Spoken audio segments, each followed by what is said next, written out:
disproportionate number of the year-round residents who would be unlikely to afford the pricier confines of the Nantucket Golf Club. And after Columbus Day weekend, the official end of the season on Nantucket, anyone can play a round of golf at Sankaty for about $25. But that's not even remotely the same as being a member. Some say Sankaty Head is changing. In recent years, a few Jews have been added as members, and the cheap after-season access to the golf course seems to have disappeared. Hajim, now 86 years old, got tired of waiting for Sankaty to let him in, despite his qualifications. A fine golfer, his Horatio Alger story reads like that of, Horatio Alger himself.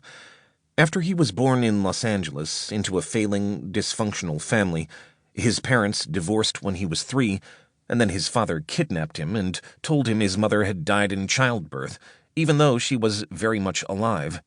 His father lost all his money in the Depression.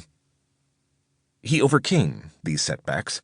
He received a scholarship to the University of Rochester and then went to Harvard Business School. Armed with his MBA, Hajim, of Syrian Jewish descent, headed to Wall Street, where he made a fortune big enough to give the University of Rochester $30 million in 2008, its largest single gift. And he has given full scholarships to more than 200 students at a variety of colleges and universities across the country. He was chairman of the board of the Brunswick School, the Tony private school in Greenwich, Connecticut, among the places he lives when not on Nantucket.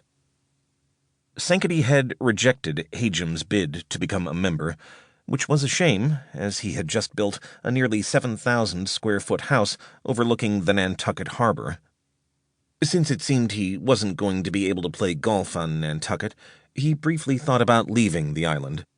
But necessity being the mother of invention and all, rather than slink away, Hajim decided to get even and, along with golf course genius Fred Green, began the nearly impossible task of building, from scratch, a new golf club on Nantucket, just as they had in Vail, and would later do at Queenwood Golf Club in the London suburb of Surrey.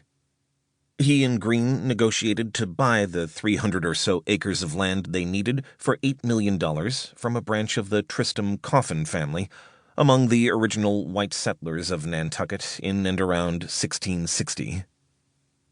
For the $20 million he needed to build the 18-hole links course, the clubhouse, and various other buildings, Hajim enlisted a group of other wealthy, new-money types, including Robert Greenhill, a former Morgan Stanley bigwig and the founder of his own investment banking boutique, and Walter Forbes, the soon-to-be convicted CEO of Cendant Corporation.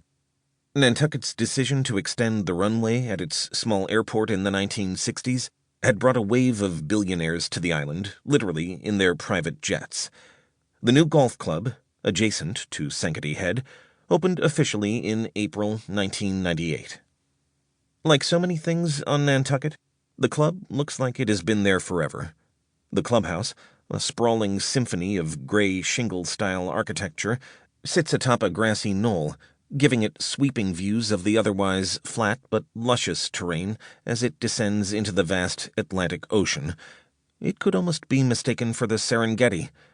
The sunsets from the outside terrace are breathtaking. It was here, in August 2018, that Jack Welch, the octogenarian titan of American capitalism, invited me to lunch. We sat overlooking the 9th hole. Welch was the same age as Hajim, but had not aged nearly as gracefully. At that time, he got around tentatively, with the help of either a cane or, as he called it, his wagon, a 3-wheeled triangular walker. He'd had health problems for years, starting when he had a heart attack and quintuple bypass surgery in 1995. In 2009, he spent 92 days in a New York hospital battling a staph infection. He almost died. Never a physically imposing man, he now seemed even more gnome-like, a big head atop a shrinking body, but his mind remained razor-sharp, and his personality remained a mix of infinite charm and biting candor. During his nearly 20 years at the helm of the General Electric Company, now known simply as GE, Welch became a legend. Welch made GE the most valuable